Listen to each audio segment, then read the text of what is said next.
Hey, so I just got back from playing a show in New York.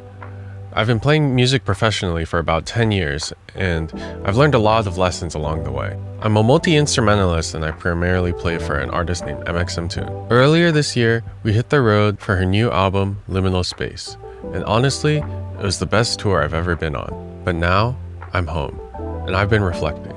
So welcome to my YouTube channel. This is going to be a space where I share my life, the behind the scenes, the lessons I've learned, the advice I wish I had when I was coming up, and the things that I'm working on. Over the last few years, I've had fans of the artists that I've played for ask me about my rig or coming up in the music industry. And I've also had a lot of students where I've wanted to go deep on random things, but at the time, it was more important for them to just learn scales. So here's the place where I'm going to explain all of that.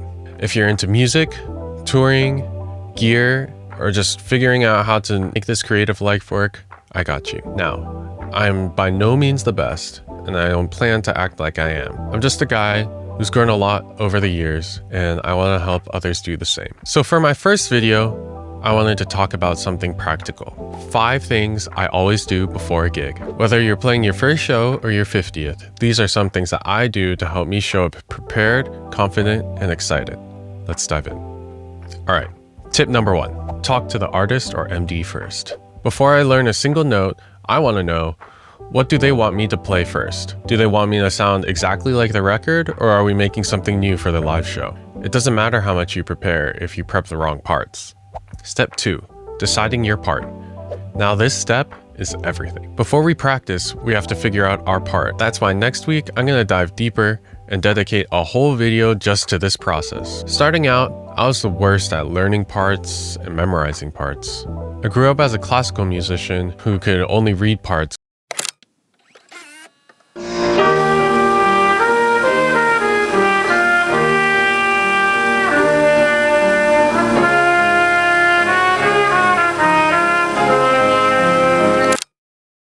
In the pop context, it was completely different. So I've gathered a bunch of tips and tricks for how I like to practice. So stay tuned for that. But in short, here's what I do. All right, editor Matt here. So I'm just gonna show you really quick how I learn a track. I'm gonna be using a track that I wrote just for YouTube. And I'm gonna be playing my bass that I built. I just bought the parts, but I really wanted to build my own bass, and I'm using some Lollar P90 pickups. Shout out to Lollar. Shout out to Mike. All right, so step 1, we're just gonna listen without playing and take note of when we play, what we're gonna be playing, what style we're playing, etc. And then we'll go from there. So I'm just starting right before the first verse, because the intro is long.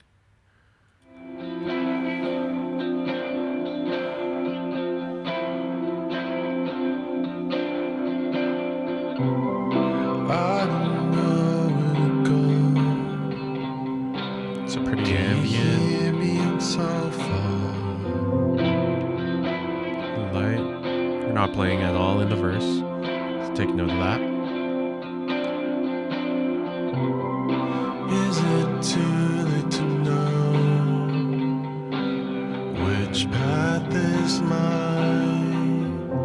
So already I'm getting the idea that it's probably going to be a little bit more simple.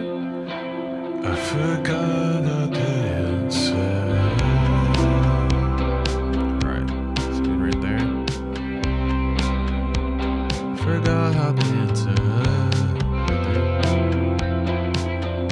Alright, so I was talking a little bit over that part. Let's just go back a little bit.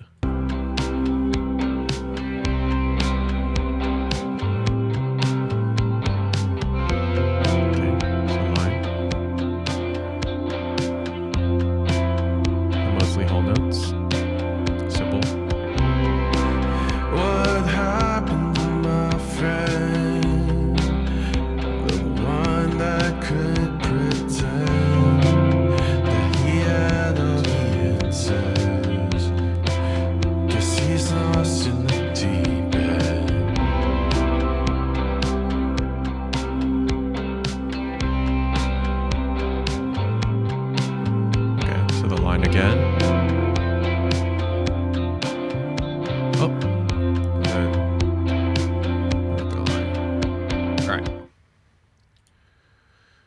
So, real quick, let's figure out what key we're in. I'm just gonna make myself be able to hear myself.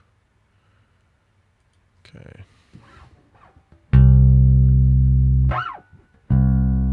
So we're in C. I'm just gonna mellow out my tone because it seems a little bit more mellow.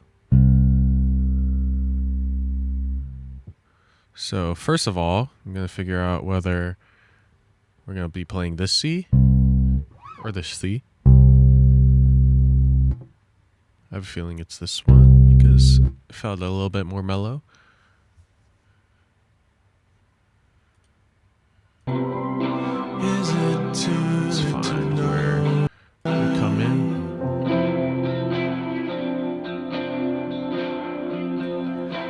I forgot how to answer.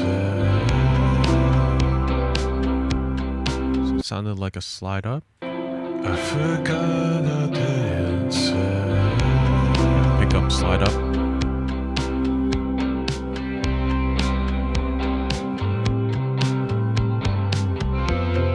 Pentatonic. Yeah. So still very minimal playing. What happened to my friend? The one that could pretend that he had all the answers. Guess he's lost in the deep end.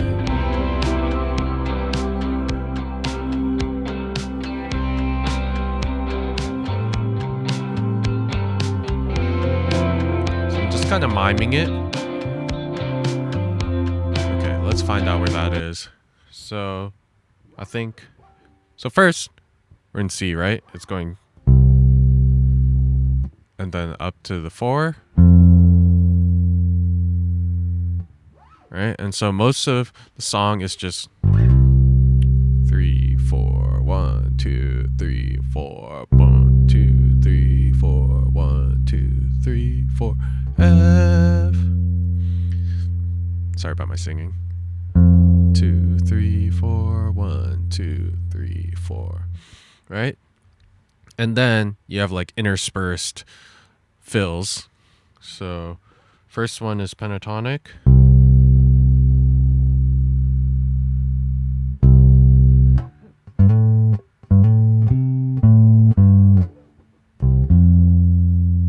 Yeah. 2, 3.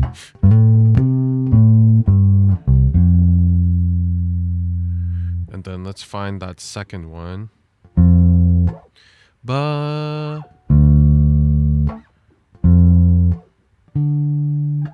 So I probably did that.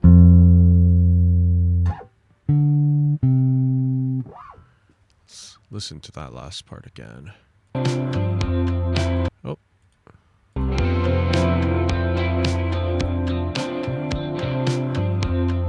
So I slide up.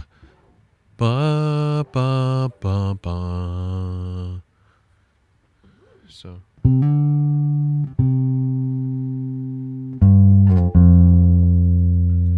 okay, so then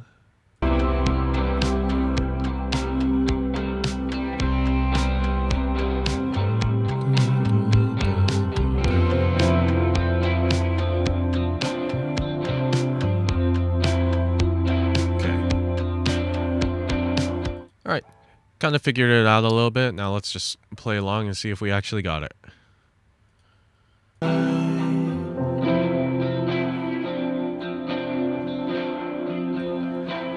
forgot how to answer.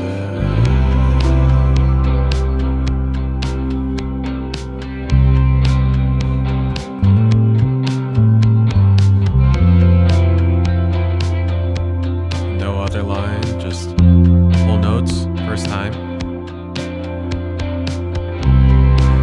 What happened to my friend? The one Simple, that they could breathe. pretend that he had all the answers. Guess he's lost in the deep end. And now I can do some fills.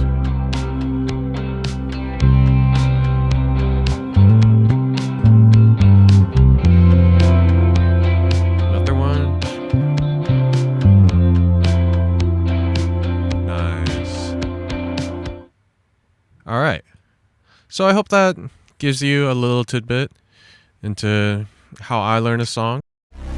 Ooh, bass time. Wow. Back to the show. Tip number 3.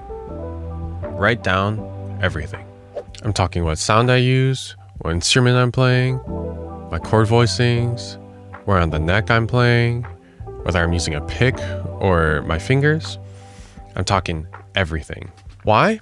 Because I don't have a perfect memory. So let's say my artist wants me to play a song that we played 2 years ago. I want to be able to play it exactly like how we left it off.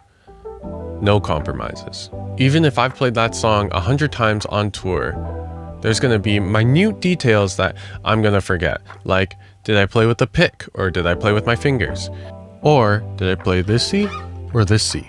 It's the same pitch, but they have way different tones. I want to be able to show up as confident and as prepared as I can so that my artist can feel supported and free when we're doing her songs. Tip number 4, back up your gear twice. Why? That's a good question. There's a lot of reasons to back up your gear, but the most common reason is if you're using rented gear. Let's use the show that I just played as an example. Most commonly, when you do a fly gig, you'll rent gear. A lot of the times, the PM will be in charge of backline. Backline is the word that we use for rented gear. When you show up to the gig, you'll be able to upload all your sounds from your computer to your rented gear. Now, that rented gear will sound just like you flew your gear from home, except you didn't have to risk anything. Okay, so what type of gear can be backed up in the first place? You can back up keyboards, SPDs, Ableton sessions, a lot of digital pedals can do backups. Anything really that can connect to a computer, you can back it up. Now that rented gear's out of the way, even when I fly my own personal gear, I'll still back up all of my presets. Why? Because worst case scenario, your gear dies day of show, a stagehand knocked it over, and you have to replace it. Well, okay, so you go to your nearby Guitar Center, you get a new Nord. Now, it's just like you rented your gear, you got your backup, and you're good to go. But if you don't have a backup, then you'd have to build all of your sounds from scratch, and it'll inevitably sound a little bit different. All right, so where do you keep all of your backups? I like to keep my backups on my laptop and on, if I can do this, a bunch of hard drives. There you go, a bunch of hard drives. And I like to keep it in the cloud. All right, so why do I keep my backups in so many places? It's because some of these might die, and you always want to have hardware backups and also cloud backup. A couple tips for backing up your gear. A lot of manufacturers will have their own software to back up their instruments. I know my Nord does. I know Moog does for my subsequent 37, but some manufacturers don't. Like for my Prophet 6, I'll have to use something called SysX, and that's a universal format. Also, the Moog uses SysX. I like to use SysX for my Moog instead of the app because the app can be a little bit buggy. And that just takes a little time to learn and to get down. So the first time you do it, give yourself a little more time to back up all your things. I usually give myself a lot of time just the first time I do it every season, just because there's some things that I forget and it can be a little tedious at first. Once you have all your backups done, test your backups. Make sure that they work. Sometimes you have to get to know it a little bit. Each device is a little bit different. And it's good to familiarize yourself with how long it takes for backups to happen and restores to happen when you're putting your backup onto an instrument. With SysX, like on the Prophet, it takes seconds. So fast. Once you actually know how to do it, it takes seconds. For the Nord, it can take an hour. I've had it take 2 for some reason. Nord time takes forever, and it's not accurate. The software will tell you that it's going to take like 30 minutes. Nord time is on its own time zone. Okay, so now that we're done with backups, let's move on to tip number 5. Airtag everything. It doesn't literally have to be an AirTag. It could be anything. I just use AirTags. Now this is one of those lessons I had to learn the hard way. So back in the day, I used to be lazy and I just AirTag a couple things like my keys and my Nord. Those were like the most prized possessions of mine. And I told myself I couldn't afford it and I'll just buy AirTags later. And that could be true for you. But for me, I found that I was still buying clothes, I was buying guitar pedals, and I was just pushing those AirTags aside because it was just like a what if, and I never really needed to use them. But then a couple years ago, I did a tour with MXM Tune where we went to Australia and Europe. A week into that tour at the Sydney airport, the airline lost my luggage and I didn't have it AirTagged. And I just had to wait until they found my luggage. We would call every day and there's no luck. And spoiler alert, they found it like months later. Now this was just in week 1, so for the rest of the tour I had to buy new clothes, new toiletries, new everything, and I was wearing a lot of merch. Shout out to Maya, she helped me buy a lot of those. But if I had an AirTag, I would have just helped them find my luggage with my AirTag. I would have been able to make a sound and they would have been able to find the AirTag that day and ship it over to me the next day. The tour was still amazing and I had some unforgettable experiences, but it did teach me a huge lesson. Always AirTag everything. For me, I go a little overboard. I AirTag every single case. I AirTag all my luggages. I AirTag my backpacks and really anything important to me.